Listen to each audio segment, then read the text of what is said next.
Good morning, students. I am Jyoti Biradar from Guru Baswa School. I am your EVS teacher. Here, today I am going to teach you first chapter of your EVS book. Okay. ಮೊನ್ನೆ ನಾವು ನಿಮ್ಮ EVS book ಒಳಗಿನ index ನೋಡಿದ್ವಿ. Okay. ಅದರೊಳಗ first chapter ಯಾವ್ದೈತಿ? Living world. Living world ಅಂದ್ರ living ಅಂದ್ರೆ ಏನು? ಜೀವ ಇರುವುದು, ಜೀವಿಸುವುದು. ವರ್ಲ್ಡ್ ಅಂದ್ರ ಜಗತ್ತು. ಓಕೆ, ಈ ಜಗತ್ತೊಳಗ ಜೀವಿಸುವ ಜೀವಿಗಳು ಯಾವ್ಯಾವ ಅದಾವು? Okay, so let us start here. Protection of environment is the duty of all. Protection of environment is the duty of all. ನಾವು ಈಗ ಎನ್ವಿರಾನ್ಮೆಂಟ್ ಅಂದ್ರ ನಮ್ಮ ಪರಿಸರ, ಸುತ್ತಮುತ್ತ ಏನದಲ್ಲ ಅದಕ್ಕೆ ನಾವು ಎನ್ವಿರಾನ್ಮೆಂಟ್ ಅಂತೀವಿ. ಅದ ಕನ್ನಡ ಏನಂತಾರ? ಪರಿಸರ ಅಂತೀವಿ. ನಮ್ ಸುತ್ತಮುತ್ತ ಏನೇನದಾವ? ಗಿಡ ಅದಾವ. ಓಕೆ, ಏನೇನ್ ಮತ್ತೇನದ? ಇಲ್ಲೇನೇನದಾವ? ಈ ಕ್ಲಾಸ್ ಒಳಗಿದೆ ತಗೋರಿ. ಟೇಬಲ್, ಬೆಂಚ್, ಡಸ್ಟರ್, ಚಾಕ್ಸ್, ಇವೆಲ್ಲ ನಮ್ಮ ಪರಿಸರ ಒಳಗದ ಇದು. ಓಕೆ, ಇದ್ರ ಒಳಗ ನಾನ್ ಲಿವಿಂಗ್ ಥಿಂಗ್ಸ್ ಆಮೇಲೆ ಲಿವಿಂಗ್ ಥಿಂಗ್ಸ್ ಯಾವ್ಯಾವ ಅದಾವ ಅದನ್ನ ನಾವು ಸಪರೇಟ್ ಆಗಿ ಮಾಡ್ಬೇಕು. ಲಿವಿಂಗ್ ಥಿಂಗ್ಸ್ ಅಂದ್ರ ಜೀವಿಸುವುದು, ನಾನ್ ಲಿವಿಂಗ್ ಥಿಂಗ್ಸ್ ಅಂದ್ರ ಜೀವ ಇಲ್ಲ ಅದು. ನಾನ್ ಲಿವಿಂಗ್ ಥಿಂಗ್ಸ್ ಅಂದ್ರ ಈ ಟೇಬಲ್, ಬೆಂಚ್, ಚಾಕ್, ಡಸ್ಟರ್ ಇವೆಲ್ಲ ನಾನ್ living things. Non living things are the things which do not move. Okay, ಅವು ಮೂವ್ಮೆಂಟ್ ಮಾಡೋದಿಲ್ಲ, ಉಸಿರಾಡೋದಿಲ್ಲ, ಜೀವಿಸುವುದಿಲ್ಲ. ಅವೆಲ್ಲ ನಾನ್ ಲಿವಿಂಗ್ ಥಿಂಗ್ಸ್. ಲಿವಿಂಗ್ ಥಿಂಗ್ಸ್ ಅಂದ್ರ things which move, which respirate. ಅಂದ್ರ ಯಾವ ಜೀವಿಗಳು ಜೀವ ಇರುವುದು, ಮೂವ್ಮೆಂಟ್ ಮಾಡ್ತಾವ, ಆಕ್ಸಿಜನ್ ತಗೋತಾವ, ಉಸಿರಾಡ್ತಾವ, ಅವಕ್ಕೆಲ್ಲ ನಾವು ಲಿವಿಂಗ್ ಥಿಂಗ್ಸ್ ಅಂತೀವಿ. Okay, so let us start here. Protection of environment is the duty of all. ಈ ನಮ್ಮ ಪರಿಸರನ ಕಾಪಾಡೋದು ನಮ್ದು ಕರ್ತವ್ಯ. ಇದರ ಮೀನಿಂಗ್ ಏನದ? ಈ ನಮ್ಮ ಪರಿಸರನ ಕಾಪಾಡೋದು ನಮ್ಮ ಕರ್ತವ್ಯ. Okay, you must have heard this saying, the word environment is very familiar to us. The things around us is environment. We can enjoy environment by seeing only. We see hills, forests, river, falls, streams, honeybee, insects, eagle, snake, soil, light, birds, and so many other things around us which make us wonder. This is our environment. Our environment is home for diversity. You have the curiosity to know the speciality of this diversity, haven't you? If so, understand this unit. ಇಲ್ಲೇನ್ ಕೊಟ್ಟಾರ?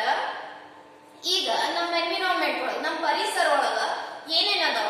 Diversity. Diversity ಅಂತ ಇಲ್ಲಿ word ಬಂದೈತಿ. Okay, diversity ಅಂದ್ರೇನು? Different different, ಬೇರೆ ಬೇರೆ ತರ ಜೀವಿಗಳು, ಲಿವಿಂಗ್ ಥಿಂಗ್ಸ್ ಆಗಿರ್ಬೋದು, ನಾನ್ ಲಿವಿಂಗ್ ಥಿಂಗ್ಸ್ ಆಗಿರ್ಬೋದು, ಏನದಾವ್? ಡೈವರ್ಸಿಟಿ ಅದ. ಬೇರೆ ಬೇರೆ ಡಿಫ್ರೆಂಟ್ ಅಂದ್ರ ಡೈವರ್ಸಿಟಿ. ಓಕೆ, ಇಲ್ಲೇನೇನ್ ನಾವು ನೋಡ್ತೀವಿ ನಮ್ಮ ಎನ್ವಿರಾನ್ಮೆಂಟ್ ಒಳಗ? ಹಿಲ್ಸ್ ನೋಡ್ತೀವಿ, ಗುಡ್ಡಗಳು, ಫಾರೆಸ್ಟ್ ನೋಡ್ತೀವಿ, ಕಾಡು ಪ್ರದೇಶಗಳು, ಆಮೇಲೆ ರಿವರ್ಸ್ ನೋಡ್ತೀವಿ, ನದಿಗಳು, ಫಾಲ್ಸ್ ನೋಡ್ತೀವಿ, ಜಲಪಾತ, ಹನಿಬಿ, ಆಮೇಲೆ ಸ್ಟ್ರೀಮ್ಸ್ ನೋಡ್ತೀವಿ. ಸ್ಟ್ರೀಮ್ಸ್ ಅಂದ್ರೆ ನದಿಗಳು ಹಿಂಗ ಡಿವೈಡ್ ಆಗಿರ್ತಾವಲ್ಲ, ಅವು ನದಿಗಳು ನೋಡ್ತೀವಿ. ಆಮೇಲೆ ಹನಿಬಿ, ಜೇನ್ ಹುಳ ನೋಡ್ತೀವಿ. ಇನ್ಸೆಕ್ಟ್ಸ್ ನೋಡ್ತೀವಿ, ಸಣ್ಣ ಸಣ್ಣ ಹುಳುಗಳು ನೋಡ್ತೀವಿ. ಈಗಲ್, ಹದ್ದು ನೋಡ್ತೀವಿ. ಸ್ನೇಕ್ ನೋಡ್ತೀವಿ, ಹಾವು. ಸಾಯಿಲ್ ನೋಡ್ತೀವಿ, ಸಾಯಿಲ್ ಅಂದ್ರ ಮಣ್ಣು. ಲೈಟ್ ನೋಡ್ತೀವಿ, ಲೈಟ್ ಅಂದ್ರ ಈ ಲೈಟ್, ಬೆಳಕು. ಆಮೇಲೆ ಬರ್ಡ್ಸ್ ನೋಡ್ತೀವಿ, ಪಕ್ಷಿಗಳು. Okay, these are the living things which we C in our environment. Living things ಅದಾವ, ನಾನ್ ಲಿವಿಂಗ್ ಥಿಂಗ್ಸ್ ಅದಾವ. Okay, next, this is our environment. Our environment is home for diversity. ಇಲ್ಲಿ ಎಲ್ಲಾನು ಸೇಮ್ ಇಲ್ಲ, ಎಲ್ಲ ಡಿಫ್ರೆಂಟ್ ಅದಾವ. Living things ಅದಾವ, ನಾನ್ living things ಅದಾವ. ಈಗ ಇಲ್ಲಿ ಟೇಬಲ್ ಅದ, ಇಲ್ಲಿ ಹ್ಯೂಮನ್ ಬೀಯಿಂಗ್ಸ್ ಅದಾರ, ಇಲ್ಲಿ ಟೀಚರ್ಸ್ ಇದ್ದಾರೆ. ಓಕೆ, ನಾವು living things, You table the bench, non-living things. Okay, ನಾವೆಲ್ಲ ಸೇಮ್ ಇಲ್ಲ. ನಾವು ಆಕ್ಸಿಜನ್ ತಗೋತೀವಿ, ಅವು ಏನು ತಗೊಳಂಗಿಲ್ಲ. ಓಕೆ, ನಾವು ಮೂವ್ಮೆಂಟ್ ಮಾಡ್ತೀವಿ, ನಾವು ನಡೆದಾಡ್ತೀವಿ, ನಾವು ಮಾತಾಡ್ತೀವಿ, ಅವು ಬೆಂಚ್ ಚಾಕ್ ಇವೆಲ್ಲ ಮಾತಾಡುವಂಗಿಲ್ಲ. ರೈಟ್?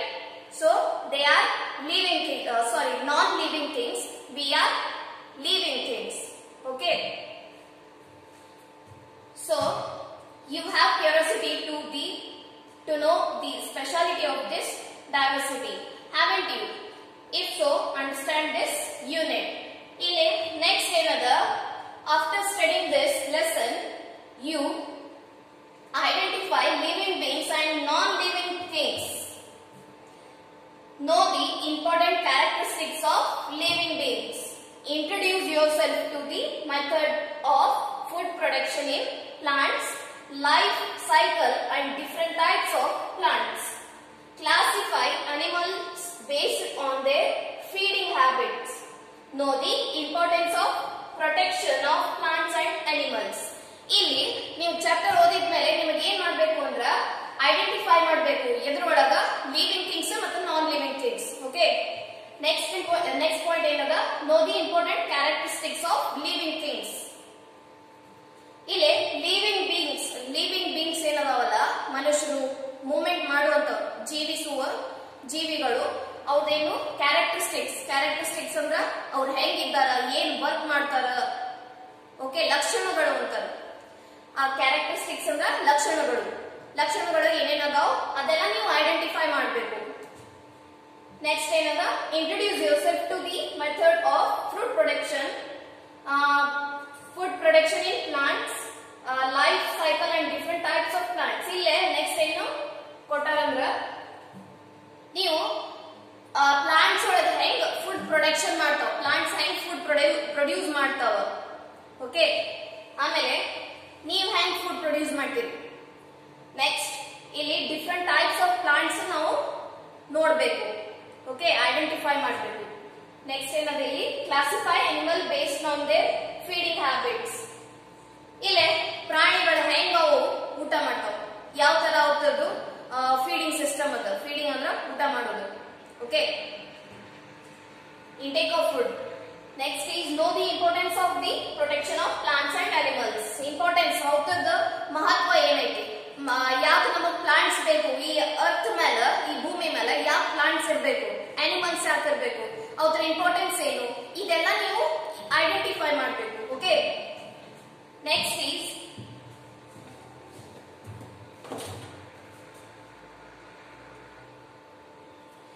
ಇಲ್ಲಿ ಕೊಟ್ಟಾರ, ಒಂದು ಸ್ಟೋರಿ ಕೊಟ್ಟಾರ. Read this story. Lazy Somanna ಅಂತ ಹೇಳಿ ಒಂದು ಸ್ಟೋರಿ ಅದ, short story. Let us see here. Somanna is a lazy person. Even though he owns a piece of land, he has not worked for a single day in his land. He used to live only by receiving what others gave him. He was very fond of groundnuts, especially fried groundnuts. Once while eating fried groundnuts, he got an idea. He thought that if he sowed groundnuts in his land, he would get enough groundnuts to eat, and he need not beg anybody for it. Also, he felt that if he sowed fried groundnuts, yield would be fried groundnuts. So, there would be no need to fry the groundnuts. Not knowing the type of seeds to be sown, Sumana started sowing fried groundnuts from the next day itself. Seeing Somana working in his land, the other neighboring farmers were very happy that Somana had shed his laziness finally. Days passed, plants grew, and greenery everywhere, but no single plant appeared in Somana's land. ಇಲ್ಲಿ ಏನಂದ್ರ laziness ಬಗ್ಗೆ ಕೊಟ್ಟಾರ. ಇವ ಸೋಮಣ್ಣ ಅಂತ ಹೇಳಿ ಒಂದು ಹಳ್ಳಿ ಒಳಗಿರೋ ರೈತ. ಓಕೆ, ಇವ ಭಾರಿ ಲೇಜಿ, ಬಾಳ ಸುಸ್ತ. ಏನದ ಇಲ್ಲಿ ಲೇಜಿ ಅಂದ್ರ ಸುಸ್ತ, ಏನು ಕೆಲಸ ಕೆಲಸ ಮಾಡ್ಲಾರ್ದೆ ಇರ್ತಾರಲ್ಲ ಅವರು ಲೇಜಿ. ಇಲ್ಲಿ ಏನದ, Somanna is a lazy person. Somanna ಏನಿದ್ದಾನ ಲೇಜಿ ಪರ್ಸನ್.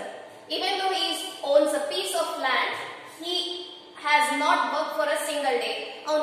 ಅವನ ಹತ್ರ ಒಂದು ಭೂಮಿ ಇತ್ತು, ಆ ಭೂಮಿ ಒಳಗ ಅವ ಯಾವತ್ತೂ ಕೆಲಸ ಮಾಡ್ತಿದ್ದಿಲ್ಲ. Okay, he used to live only by receiving what others gave him. ಏನ್ ಮಾಡ್ತಿದ್ದ, ಬೇರೆಯವ್ರ ಕಡೆಯಿಂದ ಬೇಡ್ಕೊಂಡ್ ಬಂದು ತಿಂತಿದ್ದ. ತನ್ನ ಭೂಮಿ ಇದ್ದಿದ್ದ ಭೂಮಿ ಒಳಗ ದುಡಿತಿದ್ದಿಲ್ಲ, ತಾನು ದುಡಿತಿದ್ದಿಲ್ಲ, ಬೇರೆಯವರಿಂದ ಬೇಡ್ಕೊಂಡ್ ಬಂದು ತಿಂತಿದ್ದ. He was very fond of groundnuts, especially fried groundnuts. ಅವನಿಗೆ ಶೇಂಗಾ ಬಹಳ ಇಷ್ಟ ಇತ್ತು. ಗ್ರೌಂಡ್ನಟ್ಸ್ ಅಂದ್ರ ಶೇಂಗಾ, ಅದ್ರೊಳಗ ಫ್ರೈಡ್ ಗ್ರೌಂಡ್ನಟ್ಸ್, ಫ್ರೈ ಮಾಡಿದ್ದು ಶೇಂಗಾ ಅವನಿಗೆ ಬಹಳ ಇಷ್ಟ ಇತ್ತು. Once while eating fried groundnuts, he got an idea. He thought that he sowed groundnuts in his land, he would get enough groundnuts to eat, and he need not beg anybody for it. ಅವ ಏನ್ ಮಾಡ್ತಾನ, ಒಂದಿನ groundnut ಅದೇ ಶೇಂಗಾ ತಿನ್ನುವಾಗ ಅವನ ತಲೆಯೊಳಗ ಒಂದು idea ಬರ್ತೈತಿ. ಏನದ ಐಡಿಯಾ, ನಾನು ಫ್ರೈಡ್ ಗ್ರೌಂಡ್ನಟ್ಸ್ನೇ, ಏನು ಫ್ರೈ ಮಾಡಿದ್ದು ಶೇಂಗಾನೆ ನನ್ನ ಭೂಮಿ ಒಳಗ ಹಚ್ಚಿದೆ ಅಂದ್ರ ಅವು ಗಿಡ ಹೇಳ್ತಾವ ಅಂತ ಅವನಿಗೆ ಒಂದು ಐಡಿಯಾ ಬಂತು, ಹೋಪ್. ಓಕೆ, ಏನ್ ಮಾಡ್ತಾನ, ಸೊ ದೇ ವುಡ್ ಬಿ ಎಲ್ಲ also he felt that if he sowed fried groundnuts, yield would be fried groundnuts, so there would be no need to fry the groundnuts. Not knowing the type of seeds to be sown, Somanna started sowing fried groundnuts from the next day itself. Seeing Somanna working in his land, the neighboring farmers were very happy that Somanna had said his laziness finally. Days passed. Plants grew and greenery was everywhere, but not a single plant appeared in Somanna's land. ಏನ್ ಮಾಡ್ತಾನ, ಶೇಂಗಾ ತಿನ್ಕೊಂತ ಅವನ ತಲೆಯೊಳಗ ಒಂದು idea ಬರ್ತೈತಿ. ನಾ ಏನ್ ಮಾಡಿ ಶೇಂಗಾನೆ ನಾನು ನನ್ನ ಭೂಮಿ ಒಳಗ ಬೆಳಿತೀನಿ ಅಂತ ಹೇಳಿ ಒಂದು ಐಡಿಯಾ ತೆಗಿತಾನ. ಅವ ನೆಕ್ಸ್ಟ್ ಡೇ ಶೇಂಗಾ ಹಚ್ತಾನ. ಅದು ಹಸಿ ಶೇಂಗಾ ಹಚ್ಚಂಗಿಲ್ಲ, ಅವನು ಫ್ರೈಡ್ ಶೇಂಗಾನೆ ಹಚ್ಲಿಕ್ಕೆ ಸ್ಟಾರ್ಟ್ ಮಾಡ್ತಾನ. ಎದಕ್ ಹಚ್ತಾನ ಅಂದ್ರ, ಈಗ ಫ್ರೈಡ್ ಶೇಂಗಾ ನಾನು ಭೂಮಿ ಒಳಗ ಹಚ್ಚಿದೆ ಅಂದ್ರ ನನಗ್ ಸಿಗುದು ಫ್ರೈಡ್ ಶೇಂಗಾ ಸಿಗ್ತಾವಂತ ಅವಂದು ಒಂದು ಹೋಪ್. ಓಕೆ, ಆಸೆ. ಅವ ಏನ್ ಮಾಡ್ತಾನ, ಅವೇ ಒಯ್ದು ತನ್ನ ಭೂಮಿ ಒಳಗ ಬೆಳಿಕ್ ಸ್ಟಾರ್ಟ್ ಮಾಡ್ತಾನ. ಅವ ಕೆಲಸ ಮಾಡೋದ್ ನೋಡಿ ಅವನ ನೇಬರ್ಸ್ ಏನಿರ್ತಾರಲ್ಲ, ಬಾಜುಕಿನವರು, ಹೊಲ್ದವರು, ಅವರು ಬಹಳ ಖುಷಿ ಆಗ್ತಾರ. ಓಕೆ, ಫೈನಲಿ ಸೋಮಣ್ಣ ಲೇಜಿ ಇದ್ದವ, ಭಾರಿ ಸುಸ್ತು ಕೆಲಸ ಮಾಡ್ಲಾರ್ದವ ಕೆಲಸ ಮಾಡಕತ್ತಿದ್ದು ನೋಡಿ ಅವರು ಭಾರಿ ಖುಷಿ ಆಗ್ತೈತಿ. ನೆಕ್ಸ್ಟ್ ಡೇ ಅವ ಎಲ್ಲ ಹಚ್ಚಿದ್ಮೇಲೆ ಕೆಲವೊಂದು ದಿವ್ಸ ಬಿಟ್ಟು ಅಲ್ಲಿ ಫುಲ್ ಎಲ್ಲ ಗಿಡಗಳು ಹೇಳ್ತಾವ. ಓಕೆ, ಏನ plants grave and greenery was everywhere, ಎಲ್ಲ ಕಡೆ ಗ್ರೀನ್ ಆಗಿ ಬಿಡ್ತೈತಿ. ನೆಕ್ಸ್ಟ್ ಏನದಲ್ಲಿ, but not a single plant appeared in Somanna's land. ಅಲ್ಲಿ ಅವ ಹಚ್ಚಿದ ಶೇಂಗಾ ಒಂದು ಎದ್ದಿರಂಗಿಲ್ಲ, ಅದನ್ನ ಬಿಟ್ಟು ಬೇರೆ ಎಲ್ಲ ಗಿಡಗಳು ಎದ್ದಿರ್ತಾವ. ಯಾಕೆ ಎದ್ದಿರ್ತಾವ, ಅವ ಹಚ್ಚಿದ್ದು ಫ್ರೈಡ್ ಶೇಂಗಾ. ಆ ಫ್ರೈಡ್ ಶೇಂಗಾ ಹಚ್ಚಿದ್ರೆ ಹೇಳಂಗಿಲ್ಲ. ಏನ್ ಮಾಡ್ಬೇಕು, ನಾವು ಬೆಳಿಬೇಕು ಅಂದ್ರ ಹಸಿ ಶೇಂಗಾನೇ ಒಯ್ದು ಹಚ್ಚಬೇಕು. ಓಕೆ, ಇಲ್ಲೇನ್ ಮಾಡ್ತಾನವ, ಅವ ಮೊದ್ಲೇ ಸುಸ್ತ ಕೆಲಸ ಆಗ್ಲಕ್ಕಿಗೆ ಅವ ಏನ್ ಮಾಡ್ತಾನ, ಫ್ರೈ ಮಾಡಿದ್ದು ಎಣ್ಣೆ ಒಳಗ ಫ್ರೈ ಮಾಡಿದ ಶೇಂಗಾನೆ ಅಲ್ಲಿ ಭೂಮಿ ಒಳಗ ಹಚ್ತಾನ. ಅಂದ್ರ ಅವನಿಗೆ ಫ್ರೈ ಮಾಡಿದ ಶೇಂಗಾ ಬೆಳಿತೀನಿ ಅಂತೇಳಿ ಅವನು ಒಂದು hope. Okay, so this is the story of lazy Somanna. ನೀವು ಹಿಂಗ ಲೇಜಿ ಆಗ್ಬೇಡ್ರಿ, ನೀವು ವರ್ಕ್ ಮಾಡಿದ್ರ ನಿಮಗ್ ರಿಸಲ್ಟ್ ಚಲೋ ಬರ್ತೈತಿ. Okay, next is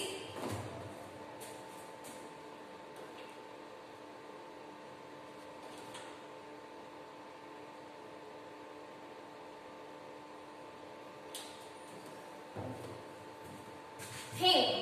You have read this story. Think you have read this story. Why did plants not grow in Somanna's land?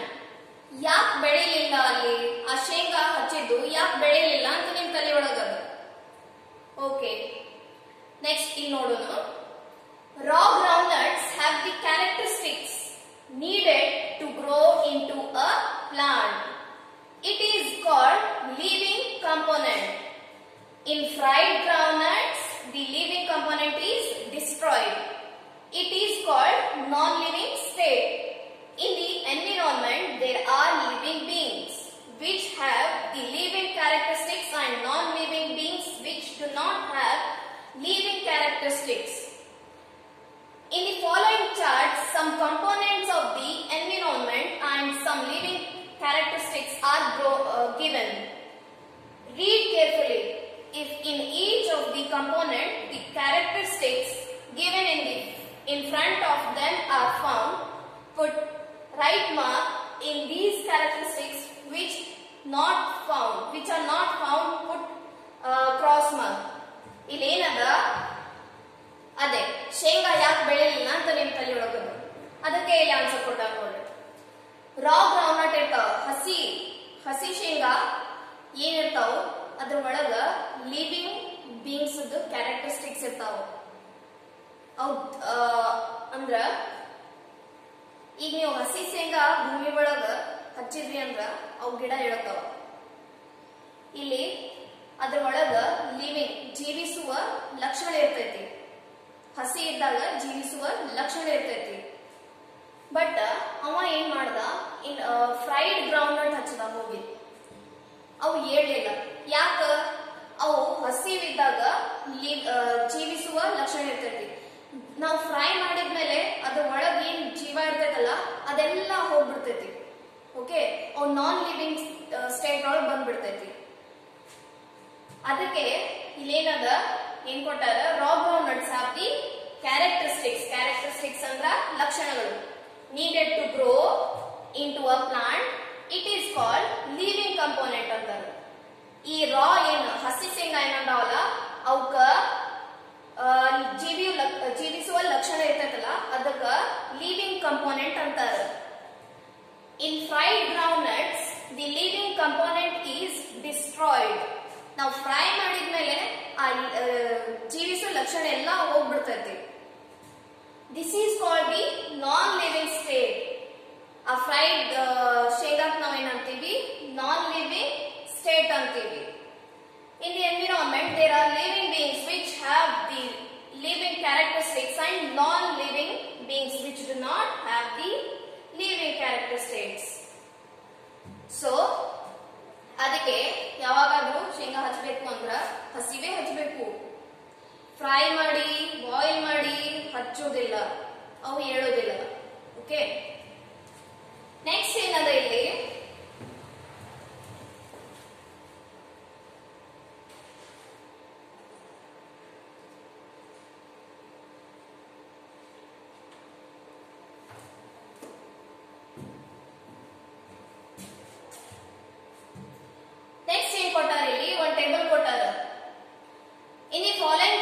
components of the environment and some living characteristics are given.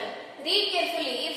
If in each of the component the characteristics given in front of them are found, put right mark. In these characteristics are not found, put cross mark. ಇಲ್ಲಿ ಕೆಲವೊಂದು living beings ಕೊಟ್ಟಾರ, non living beings ಕೊಟ್ಟಾರ. ಈ table ಒಳಗ ನೀವು tick ಹಾಕ್ಬೇಕು. Growth ಐತಾ ಇಲ್ಲೋ, ಈಟಿಂಗ್ ಫುಡ್ ಇಂಟೇಕ್ ಮಾಡ್ಕೋತಾವ ಇಲ್ಲೋ, ಮೂವ್ಮೆಂಟ್ ಅದ ಇಲ್ಲೋ, ರೆಸ್ಪಿರೇಟ್ ಮಾಡ್ತಾವೋ ಇಲ್ಲೋ, ಓಕೆ, ಎಕ್ಸ್ಕ್ರೀಷನ್ ಅದ ಇಲ್ಲೋ, ರೆಸ್ಪಾನ್ಸ್ ಟು ಸ್ಟಿಮ್ಯುಲಸ್ ಅಂದ್ರ ನಾವೀಗ ನಿಮಗ ಹೊಡೆದ್ವಿ ಅಂದ್ರ ನೀವು ರೆಸ್ಪಾನ್ಸ್ ಮಾಡ್ತೀರಿ, ಹೌದು. ನಾ ಈಗ ನಿಮಗೆ ಹೊಡಿತೀನಿ, ಆ ಹೊಡೆದಿದ್ಮೇಲೆ ನಿಮಗ ನೋವು ಆಗ್ತೈತಿ. ನೋವು ಆದ್ಮೇಲೆ ನೀವು ಆ ಅಂತ ಹೇಳಿ ಸೌಂಡ್ ತೆಗಿತೀರಿ, ಹೌದು. That is response to stimuli. ಇಲ್ಲೇ ನೆಕ್ಸ್ಟ್ ಏನ್ ದ ರೀಪ್ರೊಡಕ್ಷನ್. ರೀಪ್ರೊಡಕ್ಷನ್ ಅಂದ್ರ ಬೆಳೆಯೋದು, ಪ್ರೊಡ್ಯೂಸ್ ಮಾಡೋದು. ಸೊ ಇಲ್ಲೇನದ ಫಸ್ಟ್ ಮೌಸ್ ಅದ. ಮೌಸ್ ಅಂದ್ರ ಇಲಿ. ಇಲ್ಲಿ ಒಳಗ ಇಲ್ಲಿ ಬೆಳಿತೈತೋ ಇಲ್ಲೋ, ಗ್ರೋತ್ ಅಂದ್ರೆ ಏನು, ಬೆಳವಣಿಗೆ. ಇಲ್ಲಿ ಬೆಳಿತೈತೋ ಇಲ್ಲೋ, ಬೆಳಿತಿತ್ತು ಅಂದ್ರ ಇಲ್ಲಿ ರೈಟ್ ಮಾರ್ಕ್. ಓಕೆ, ನೆಕ್ಸ್ಟ್ ಏನದ ಇಲ್ಲಿ ಈಟಿಂಗ್ ಫುಡ್, ಇಲ್ಲಿ ಊಟ ಮಾಡ್ತೈತೋ ಇಲ್ಲೋ, ಊಟ ಮಾಡ್ತಿತ್ತು ಅಂದ್ರ ರೈಟ್ ಮಾರ್ಕ್. ನೆಕ್ಸ್ಟ್ ಏನದ ಮೂವ್ಮೆಂಟ್, ಇಲ್ಲಿ ಮೂವ್ಮೆಂಟ್ ಮಾಡ್ತೈತೋ ಇಲ್ಲೋ, ಓಡಾಡ್ತೈತೋ ಇಲ್ಲೋ, ಓಡಾಡ್ತಿತ್ತು ಅಂದ್ರ ರೈಟ್ ಮಾರ್ಕ್. ನೆಕ್ಸ್ಟ್ ಏನದ ಇಲ್ಲಿ ರೆಸ್ಪಿರೇಷನ್. ರೆಸ್ಪಿರೇಷನ್ ಅಂದ್ರ ನಾವು ಆಕ್ಸಿಜನ್ ಉಸಿರಾಡ್ತೀವಲ್ಲ, ಆಕ್ಸಿಜನ್ ಒಳಗೆ ತಗೋತೀವಿ, ಕಾರ್ಬನ್ ಡೈಆಕ್ಸೈಡ್ ಹೊರಗೆ ಬಿಡ್ತೀವಿ, ಆ ಉಸಿರಾಡೋದಕ್ಕ ರೆಸ್ಪಿರೇಷನ್ ಅಂತಾರ. ಇಲ್ಲಿ ರೆಸ್ಪಿರೇಟ್ ಮಾಡ್ತೈತೋ ಇಲ್ಲೋ, ಉಸಿರಾಡ್ತೈತೋ ಇಲ್ಲೋ, ಉಸಿರಾಡ್ತಿತ್ತು ಅಂದ್ರ ರೈಟ್ ಮಾರ್ಕ್. ಹಂಗೆ ಇಲ್ಲಿ ಎಕ್ಸ್ಕ್ರೀಷನ್ ಅಂತ ಕೊಟ್ಟಾರ. ಎಕ್ಸ್ಕ್ರೀಷನ್ ಅಂದ್ರೆ ಏನು, ನಾವು ನಮ್ಮ ಬಾಡಿ ಒಳಗಿಂದು ವೇಸ್ಟ್ ಎಲ್ಲ ಹೊರಗೆ ಹಾಕ್ತೀವಿ. Removing of waste from our body is called excretion. That process is called excretion. ಅದು ತನ್ನ ಬಾಡಿ ಒಳಗಿಂದು ಹೊಲಸೆಲ್ಲ ಹೊರಗೆ ಹಾಕ್ತಿತ್ತು ಅಂದ್ರ ಇಲ್ಲಿ ರೈಟ್ ಮಾರ್ಕ್. ನೆಕ್ಸ್ಟ್ ಹೇಳಿದ response to stimulus. Response to stimulus ಅಂದ್ರ ನಿಮಗ ಈಗ ಫಾರ್ ಎಕ್ಸಾಂಪಲ್ ನಿಮ್ ಸೂಜಿ ಚುಚ್ತು ಅಂದ್ರ ನೋವು ಆಗ್ತೈತಿ. ಓಕೆ, ನೋವು ಆದ್ಮೇಲೆ ನೀವು ಚೀರ್ತೀರಿ, ಹೌದು, ನೋವು ಆದ್ಮೇಲೆ ನೀವು ಚೀರ್ತೀರಿ. ನಾನು ನಿಮಗ ಚುಚ್ಚಿದ ಮೇಲೆ ನೀವು ಚೀರ್ತೀರಿ. So that is called response to stimulus. ನಾನು ನಿಮಗೆ ಕರಿತೇನೆ, ನೀವು ಅದಕ್ಕೆ ರೆಸ್ಪಾನ್ಸ್ ಮಾಡ್ತೀರಿ. That is response to stimulus. ಹಾಗೆ ಇಲ್ಲಿಗೂ ನಾವು ಅನ್ಸಿದ್ರ ಅದು ಓಡ್ತೈತಿ, ಅಲ್ಲೇ ನಿಂದ್ರಂಗಿಲ್ಲ. ಓಡ್ತೈತೋ ಇಲ್ಲೋ, ಓಡ್ತೈತಿ. ಓಡ್ತಿದ್ರ ಅದು ರೈಟ್ ಮಾರ್ಕ್ ಹಾಕ್ಬೇಕು ನೀವು. ನೆಕ್ಸ್ಟ್ ಇಲ್ಲೇನದ ರೀಪ್ರೊಡಕ್ಷನ್. ಈಗ ರೀಪ್ರೊಡಕ್ಷನ್ ಅಂದ್ರ ಒಂದ್ ಜೀವಿಯಿಂದ ಇನ್ನೊಂದು ಜೀವಿಗೆ ಜನ್ಮ ಕೊಡುದು. ಇಲ್ಲೇ ಮೌಸ್ ಇನ್ನೊಂದು ಮೌಸ್ಗೆ ಜನ್ಮ ಕೊಡ್ತೈತೋ ಇಲ್ಲೋ, ಅದು ಇದ್ರ ಇಲ್ಲಿ ರೈಟ್ ಮಾರ್ಕ್. ಸೊ ಇಲ್ಲೇನದಾವ್, ಈ ಮೌಸ್ ಏನದ ಲಿವಿಂಗ್ ಥಿಂಗ್ಸ್. ಈ ಲಿವಿಂಗ್ ಥಿಂಗ್ಸ್ ಇದ್ದಿದ್ಕ ಇವೆಲ್ಲ ರೈಟ್ ಮಾರ್ಕೆ ಬರ್ತಾವು. ಓಕೆ, ಲಿವಿಂಗ್ ಥಿಂಗ್ಸ್ ಇದ್ರ ಇಲ್ಲಿ ರೈಟ್ ಮಾರ್ಕೆ ಬರ್ತಾವು. ನಾನ್ ಲಿವಿಂಗ್ ಥಿಂಗ್ಸ್ ಇದ್ದು ಅಂದ್ರ ಲೈಕ್ ಮ್ಯಾಂಗೋ. ಮ್ಯಾಂಗೋ ಅದ ಇಲ್ಲಿ, ಇದು ನಾನ್ ಲಿವಿಂಗ್ ಥಿಂಗ್. ಮ್ಯಾಂಗೋ ಇದ್ರ ಒಳಗೆ ಯಾವ್ದು ಆಗಲ್ಲ. ಈ ಗ್ರೋತ್ ಒಂದ್ ಆಗ್ತೈತಿ, ಹೌದು, ಈ ಗ್ರೋತ್ ಒಂದ್ ಆಗ್ತೈತಿ. ಸಣ್ಣದಿದ್ದು ಮಾವಿನಕಾಯಿ ದೊಡ್ಡದಾಗ್ತೈತಿ, ಅದ್ರೊಳಗೆ ಗ್ರೋತ್ ಅದ. ಸೊ ಇಲ್ಲಿನೂ ಟಿಕ್ ಮಾರ್ಕ್ ಬರ್ತೈತಿ. ಈಟಿಂಗ್ ಫುಡ್, ಮ್ಯಾಂಗೋ ಊಟ ಮಾಡ್ತೈತಿ, ಇಲ್ಲ, ಇಲ್ಲಿ ಕ್ರಾಸ್ ಮಾರ್ಕ್. ಮೂವ್ಮೆಂಟ್ ಅದ, ತಾನಾಗೆ ಓಡಾಡ್ತಿತ್ತದು, ಇಲ್ಲ, ಸೊ ಇಲ್ಲಿನೂ ಕ್ರಾಸ್ ಮಾರ್ಕ್ ಬರ್ತೈತಿ. ರೆಸ್ಪಿರೇಷನ್, ಅದು ಉಸಿರಾಡ್ತೈತಿ, ಮ್ಯಾಂಗೋ ಉಸಿರಾಡ್ತೈತಿ, ಇಲ್ಲ, ಇಲ್ಲಿನೂ ಕ್ರಾಸ್ ಮಾರ್ಕ್. ಎಕ್ಸ್ಕ್ರೀಷನ್, ಅದು ತನ್ನ ಬಾಡಿ ಒಳಗಿಂದ ವೇಸ್ಟ್ ಹೊರಗೆ ಹಾಕ್ತೈತಿ, ಇಲ್ಲ, ಇಲ್ಲಿನೂ ಕ್ರಾಸ್ ಮಾರ್ಕ್. ನೆಕ್ಸ್ಟ್ ಏನದ ಇಲ್ಲಿ response to stimulus. Response to stimulus, ನಾವು ಅದಕ್ಕೆ ಟಚ್ ಮಾಡಿದ್ವಿ, ಹೊಡೆದ್ವಿ, ಪಿಂಚ್ ಮಾಡಿದ್ವಿ, ಅದೇನ್ರೆ ರೆಸ್ಪಾನ್ಸ್ ಮಾಡ್ತೈತಿ, ಇಲ್ಲ, ಅದು ಒಂದೇ ಕಡೆ ನಿಂತಿರ್ತೈತಿ. ಸೊ ಇಲ್ಲಿನೂ ಕ್ರಾಸ್ ಮಾರ್ಕ್. ಇಲ್ಲೇನದ ರೀಪ್ರೊಡಕ್ಷನ್. ರೀಪ್ರೊಡಕ್ಷನ್ ಒಳಗು ಅಲ್ಲಿ ನೋಡ್ರಿ, ರೀಪ್ರೊಡಕ್ಷನ್ ಅಂದ್ರ ಈಗ ಮಾವಿನಕಾಯಿ ಐತಿ, ಆ ಮಾವಿನಕಾಯಿ ಗೊಟ್ಲಿ ಇರ್ತೈತಲ್ಲ ಒಳಗಿನ ಬೀಜ, ಆ ಗೊಟ್ಲಿನ ನೀವು ಎಲ್ಲೋ ಒಂದ್ ಕಡೆ ನಿಮ್ಮ ಗಾರ್ಡನ್ ಒಳಗೆ ಹಚ್ಚಿದ್ರಿ ಅಂದ್ರ ಅದಕ್ಕೆ ಗಿಡ ಏಳ್ತೈತಿ, ಹೌದು, ದಟ್ ಈಸ್ ರೀಪ್ರೊಡಕ್ಷನ್. ಇನ್ನೊಂದು ಗಿಡಕ್ಕೆ ಜನ್ಮ ಕೊಡ್ತದೆ, ಹೌದು, ದಟ್ ಈಸ್ ರೀಪ್ರೊಡಕ್ಷನ್. ಇನ್ನೊಂದು ಗಿಡ ಬೆಳೀತು, ಪ್ರೊಡ್ಯೂಸ್ ಮಾಡ್ತು. ಸೊ ಇಲ್ಲಿ ರೈಟ್ ಮಾರ್ಕ್ ಬರ್ತೈತಿ. ಇಲ್ಲಿ ಏನದ ಮ್ಯಾಂಗೋಕ ಗ್ರೋತ್ ಆಗ್ತೈತಿ, ಆಮೇಲೆ ರೀಪ್ರೊಡಕ್ಷನ್ ಆಗ್ತೈತಿ. ಬಟ್ ಈಟಿಂಗ್ ಫುಡ್ ಇಲ್ಲ, ಈ ಮೂವ್ಮೆಂಟ್ ಆಗಲ್ಲ, ರೆಸ್ಪಿರೇಟ್ ಮಾಡಲ್ಲ, ಎಕ್ಸ್ಕ್ರೀಷನ್ ಮಾಡಲ್ಲ, ರೆಸ್ಪಾನ್ಸ್ ಟು ಸ್ಟಿಮ್ಯುಲಸ್ ಇಲ್ಲ. ಇಲ್ಲಿ ಬರೇ ಗ್ರೋತ್ ಆಗ್ತೈತಿ, ಆಮೇಲೆ ರೀಪ್ರೊಡಕ್ಷನ್ ಆಗ್ತೈತಿ. ಸೊ ಹಾಗೆ ಇವೆಲ್ಲ ಮಾಡಬೇಕು. ನೆಕ್ಸ್ಟ್ ಏನದ ಬ್ರಿಕ್. ಬ್ರಿಕ್ ಅಂದ್ರ ಇಟಂಗಿ. ಇಟಂಗಿ ಏನ್ ಬೆಳಿತೈತಿ ತಾನಾಗೆ, ಇಲ್ಲ, ಬೆಳೆಯಂಗಿಲ್ಲ. ಆಮೇಲೆ ಊಟ ಮಾಡ್ತೈತಿ, ಈಟಿಂಗ್ ಫುಡ್ ಇಲ್ಲ, ಎರಡು ಕಡೆ ಕ್ರಾಸ್ ಮಾರ್ಕ್. ನೆಕ್ಸ್ಟ್ ಏನದ ಮೂವ್ಮೆಂಟ್ ಅದ, ಇಲ್ಲಿ ಮೂವ್ಮೆಂಟ್ ಮಾಡ್ತೈತಿ, ಅದು ಓಡಾಡ್ತೈತಿ, ಇಟಂಗಿ ಇಲ್ಲ, ಇಲ್ಲಿ ಕ್ರಾಸ್ ಮಾರ್ಕ್. ರೆಸ್ಪಿರೇಟ್ ಮಾಡ್ತೈತಿ, ಉಸಿರಾಡ್ತೈತಿ, ಇಲ್ಲ, ಕ್ರಾಸ್ ಮಾರ್ಕ್. ಎಕ್ಸ್ಕ್ರೀಷನ್ ಅದು ಬಾಡಿಯಿಂದ ವೇಸ್ಟ್ ಹೊರಗೆ ತೆಗಿತೈತಿ? ಇಲ್ಲ, ಇನ್ನೇನು cross mark. Response to stimulus ನಾವು ಅದಕ್ಕೇನ್ರಿ ಹೊಡೆದ್ರ ಅದು ಓಡಾಡ್ತೈತಿ? ಇಲ್ಲ. ನೆಕ್ಸ್ಟ್ ಇಸ್ ರೀಪ್ರೊಡಕ್ಷನ್ ಅದು ರೀಪ್ರೊಡ್ಯೂಸ್ ಮಾಡ್ತೈತಿ? ಇಲ್ಲ. ಸೊ ಇಲ್ಲೆಲ್ಲ ಕ್ರಾಸ್ ಮಾರ್ಕ್ ಬರ್ತೈತಿ. ಇದನ್ನು non living thing, non living thing ಇದು. Next is clock. ಕ್ಲಾಕ್ ಅಂದ್ರೆ ಗಡಿಯಾರ. ವಾಲ್ ಕ್ಲಾಕ್ ಇರ್ಬೋದು, ಬ್ರಿಸ್ಟ್ ಕ್ಲಾಕ್ ಇರ್ಬೋದು. ಈ ಕ್ಲಾಕ್ ಏನ ಗ್ರೋತ್ ಆಗ್ತೈತಿ, ಕ್ಲಾಕ್ ಒಳಗೂ ಗ್ರೋತ್ ಆಗಲ್ಲ. ಇದೇನು ಕ್ರಾಸ್ ಮಾರ್ಕ್. ಈಟಿಂಗ್ ಫುಡ್ ತಿಂತೈತದು? ಇಲ್ಲ. ನೆಕ್ಸ್ಟ್ ಏನದ ಮೂವ್ಮೆಂಟ್ ಓಡಾಡ್ತೈತದು? ಇಲ್ಲ. ರೆಸ್ಪಿರೇಷನ್ ರೆಸ್ಪಿರೇಟ್ ಮಾಡ್ತೈತಿ? ಇಲ್ಲ. ಎಕ್ಸ್ಕ್ರೀಷನ್ ಮಾಡ್ತೈತಿ? ಬಾಡಿ ಒಳಗೆ ವೇಸ್ಟ್ ಹೊರಗೆ ತೆಗಿತೈತಿ? ಇಲ್ಲ. ರೆಸ್ಪಾನ್ಸ್ ಟು ಸ್ಟಿಮ್ಯುಲಸ್ ಅಂದ್ರೆ ನಾವು ಏನ್ರೆ ಮಾಡಿದ್ರ ಅದು ಓಡಾಡ್ತೈತಿ, ರೆಸ್ಪಾನ್ಸ್ ಮಾಡ್ತೈತಿ, ನಾವು ಕರೆದ್ರ ಅದು ಓದ್ತೈತಿ? ಇಲ್ಲ. ನೆಕ್ಸ್ಟ್ ಇಸ್ ರೀಪ್ರೊಡಕ್ಷನ್ ಅಂದ್ರೆ ರೀಪ್ರೊಡ್ಯೂಸ್ ಮಾಡ್ತೈತಿ, ಇನ್ನೊಂದು ಜೀವಿಗೆ ಇನ್ನೊಂದಕ್ಕೆ ಜನ್ಮ ಕೊಡ್ತೈತಿ? ಇಲ್ಲ. So that is non living thing. So ಇಲ್ಲಿ ಅದಕ್ಕ ಕ್ಲಾಕಿಗೆ ಎಲ್ಲ ಕಡೆ ಕ್ರಾಸ್ ಮಾರ್ಕ್ ಬರ್ತಾವ. ಸೊ ಹಂಗೆ ನೀವು ಇವೆಲ್ಲ ಉಳಿದಿದ್ದು ಮಾಡಬೇಕು.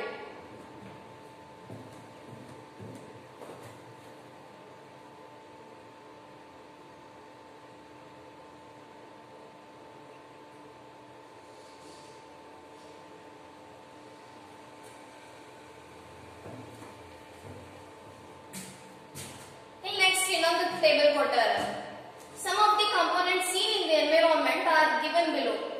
Identify them as living beings or non-living things. Put right mark in front of them in front of correct choice.